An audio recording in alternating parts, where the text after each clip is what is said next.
In this video I'm going to discuss a lens by a company called Topmax, which is that there in the box. This isn't an unboxing, although it might look like that. I've had this lens for probably about 3 or 4 months, and it's an interesting thing. I wouldn't talk about it if I didn't think it was interesting. Anyway, what it is a telephoto zoom, as you can see on there, from 420 to 800 millimeters, and that is some zoom. So although, as I say, this is not an unboxing, what you actually get in the box as well is this lens is for DSLRs. You get this adapter. This is for a Canon EOS system. Topmax also do a Nikon version, which is the lens is exactly the same, but the T-mount adapter isn't. They have missed a trick, Topmax, because a Sony Alpha system as well does work. I've got an independent T-mount for to fit an SLR I have for Sony's, and just for a few quid, so it does work as well. Anyway, what's in the box? Well, I'll just go around already. In there you can see where it's supposed to be, a standard 50mm lens. This at the wide angle is 420, and this is what you would get at 800mm. That's just an illustration. There's a little bit of blurb on here, but it's actually one of these things that you just have to get out. So it really comes something. It's like when you open a box, you can never get them back in the exactly same way. But this is so yeah, a nice, what, I don't know if it's leather or it's faux leather thing what it puts in. So it's a nice little case it comes into, and when eventually be able to open it up. Just a little side point is that's a lens that goes off the. You get this as well, this cloth, and I'll just show you what that lens was for. Right, okie dokie. So that actually goes on there. As you can see, it's not very good. The other side, this has a sort of a screw cap, and that is better, and that does stick on a little bit better. So it's like that, if you see there. Anyway, so this is what it looks like, and I have to point out now that this is not an automatic thing. So if you want auto mode on your camera, this is purely a manual lens. So that's basically what it looks like. The lock and the open is for when you've actually seen whatever subject you're trying to do. You can lock it if you want to, but I don't think, mostly it's unnecessary. So this is what this is if you put it with the camera about halfway down, you have this for your tripod mount, and it is very, very important that you have that in, so you don't put the tripod on the camera as you would in normal circumstances. There, you put it on the just get this leather thing on the wall. You put it on here.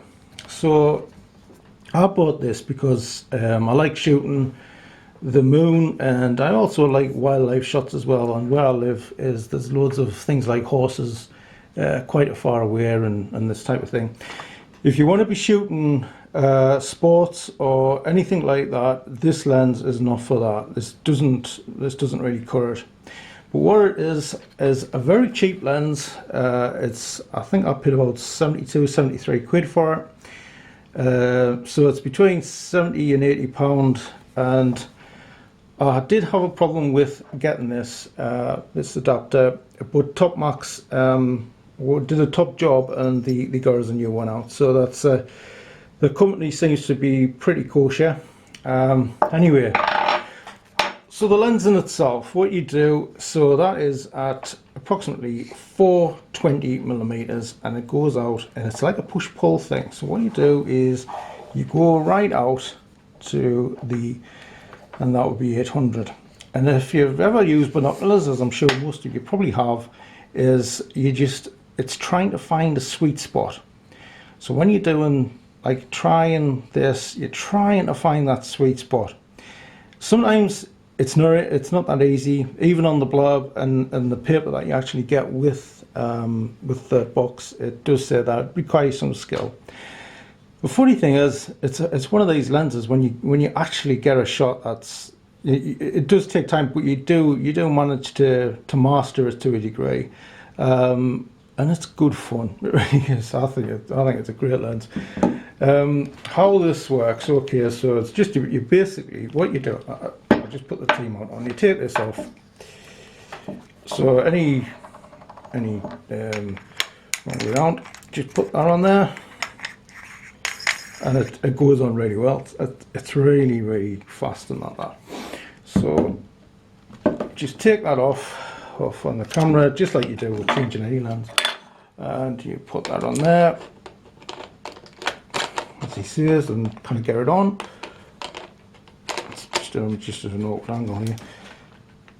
Just a minute. Oh, that's come off actually. Just give us a second.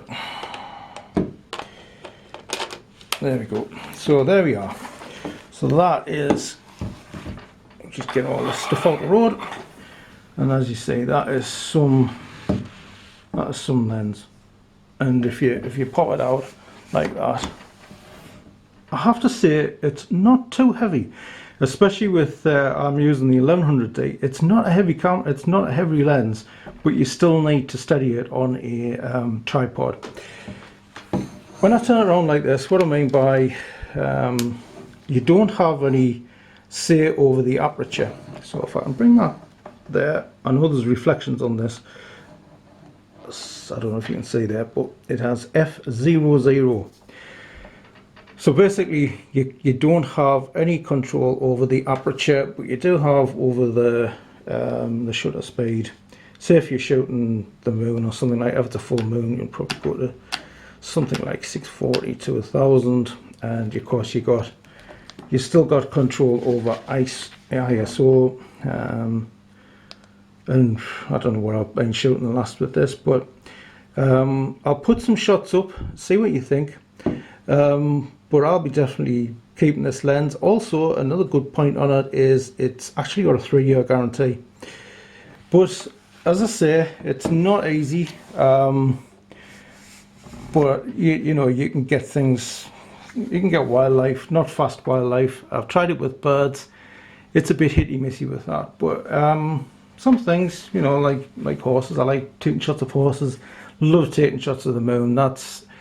I know some people, aficionados as they like to call themselves, say, you know, oh, zoom is all about how close, and if you're not close enough and all that. It's a load of rubbish. The thing is, we live in a time where there's bridge cameras that can super zoom to 83 degrees if you have 83 times if you have a Nikon.